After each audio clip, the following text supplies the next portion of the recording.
হিন্দুর বাড়িতে দাওয়াত খাওয়া যাবে কিনা। তারপর প্রশ্ন, শেখ সুন্নত তরিকা চুল কাটার বিধান কি। এক নম্বর প্রশ্ন, এখানে একটা প্রশ্ন হচ্ছে হিন্দুর বাড়িতে দাওয়াত খাওয়া যাবে কিনা। উত্তর হচ্ছে হিন্দু যদি কোনো হিন্দু দাওয়াত দেয়, আপনি সে বাড়িতে দাওয়াত খাওয়ার জন্য যেতে পারবেন। ভিতরে নিয়ত রাখবেন যে তার সাথে মিশলে, তার সাথে সম্পর্ক হলে তাকে ইসলামের সৌন্দর্য বোঝাতে পারবো, ইসলামের দাওয়াত দিতে পারবো। এইভাবে আপনি যদি এই উদ্দেশ্যে কোনো হিন্দুর বাড়িতে যান তাহলে অসুবিধা নাই। তবে দাওয়াত খাওয়ার ক্ষেত্রে মনে রাখতে হবে হিন্দুদের জবাই করা কোনো পশুর গোশত খাওয়া যাবে না।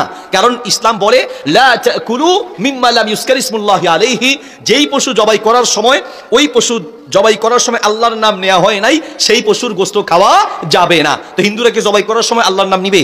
বিসমিল্লাহ বলবেন। আবার যদি আপনি কোনো হিন্দুকে শিখায়া দেন যে তোমার বাড়িতে দাওয়াত খামু কিন্তু জবাই করার সময় বিসমিল্লাহ বলবা, জবাই করার সময় সে বিসমিল্লাহ বললেও জায়েজ হবে না, কারণ তার ভিতরে ঈমান নাই। এই জন্য কোনো হিন্দু দাওয়াত দিলে তার জবাই করা কোনো কিছু খাওয়া যাবে না।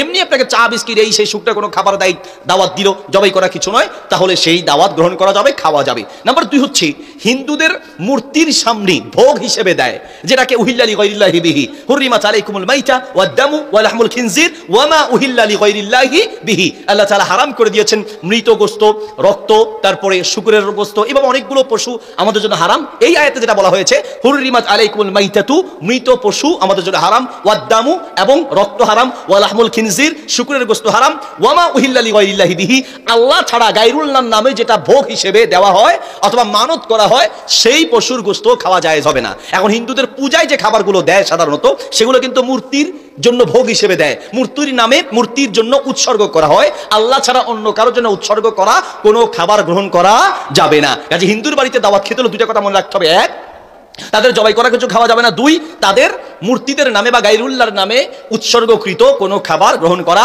যাবে না। এছাড়া অন্য খাবার দাওয়াত হিসেবে গ্রহণ করা যাবে।